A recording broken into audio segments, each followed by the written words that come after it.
வெளிப்படுத்தின விசேஷம் 7ஆம் அதிகாரம்.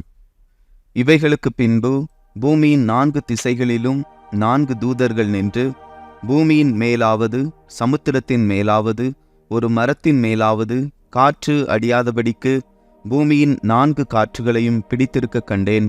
ஜீவனுள்ள தேவனுடைய முத்திரை கோலையுடைய வேறொரு தூதன் சூரியன் உதிக்கும் திசையிலிருந்து ஏறிவர கண்டேன். அவன் பூமியையும் சமுத்திரத்தையும் சேதப்படுத்துகிறதற்கு அதிகாரம் பெற்ற அந்த 4 தூதரையும் நோக்கி, நாம் நமது தேவனுடைய ஊழியக்காரரின் நெற்றிகளில் முத்திரை போட்டு தீருமளவும் பூமியையும் சமுத்திரத்தையும் மரங்களையும் சேதப்படுத்தாதிருங்கள் என்று மகா சத்தமிட்டு கூப்பிட்டான். முத்திரை போடப்பட்டவர்களின் தொகையை சொல்ல கேட்டேன். இஸ்ரவேல் புத்திரருடைய சகல கோத்திரங்களிலும் முத்திரை போடப்பட்டவர்கள் 144,000 பேர். யூதா கோத்திரத்தில் முத்திரை போடப்பட்டவர்கள் 12,000. ரூபன் கோத்திரத்தில் முத்திரை போடப்பட்டவர்கள் 12,000. காத் கோத்திரத்தில் முத்திரை போடப்பட்டவர்கள் 12,000. ஆசேர் கோத்திரத்தில் முத்திரை போடப்பட்டவர்கள் 12,000. நப்தலி கோத்திரத்தில் முத்திரை போடப்பட்டவர்கள் 12,000. மனாசே கோத்திரத்தில் முத்திரை போடப்பட்டவர்கள் 12,000. சிமியோன் கோத்திரத்தில் முத்திரை போடப்பட்டவர்கள் 12,000. லேவி கோத்திரத்தில் முத்திரை போடப்பட்டவர்கள் 12,000. இசக்கார் கோத்திரத்தில் முத்திரை போடப்பட்டவர்கள் 12,000. செபுலோன் கோத்திரத்தில் முத்திரை போடப்பட்டவர்கள் 12,000. யோசேப்பு கோத்திரத்தில் முத்திரை போடப்பட்டவர்கள் 12,000. பென்யமீன் கோத்திரத்தில் முத்திரை போடப்பட்டவர்கள் 12,000.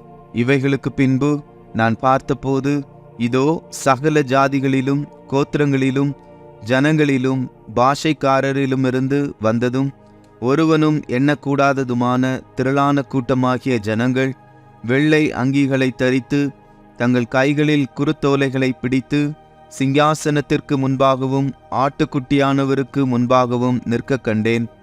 அவர்கள் மகா சத்தமிட்டு, இரட்சிப்பின் மகிமை சிங்காசனத்தின் மேல் வீற்றிருக்கிற எங்கள் தேவனுக்கும் ஆட்டுக்குட்டியானவருக்கும் உண்டாவதாக என்று ஆர்ப்பரித்தார்கள். தூதர்கள் யாவரும் சிங்காசனத்தையும் மூப்பர்களையும் 4 ஜீவன்களையும் சூழ நின்று சிங்காசனத்திற்கு முன்பாக முகங்குப்புற விழுந்து தேவனை தொழுது கொண்டு, ஆமேன், எங்கள் தேவனுக்கு துதியும் மகிமையும் ஞானமும் ஸ்தோத்திரமும் கனமும் வல்லமையும் பலனும் சதா காலங்களிலும் உண்டாவதாக, ஆமேன் என்றார்கள்.